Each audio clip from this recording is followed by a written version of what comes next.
dito ang Sex Bomb Girls together with the Mistress.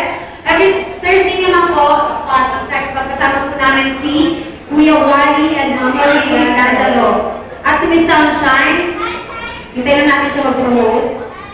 At abangan niyo po ang bagong show na papalit po sa Party Pilipinas malapit na po yan. Ito na si Miss May na mag-gym na sa Sex Bomb. Ganon!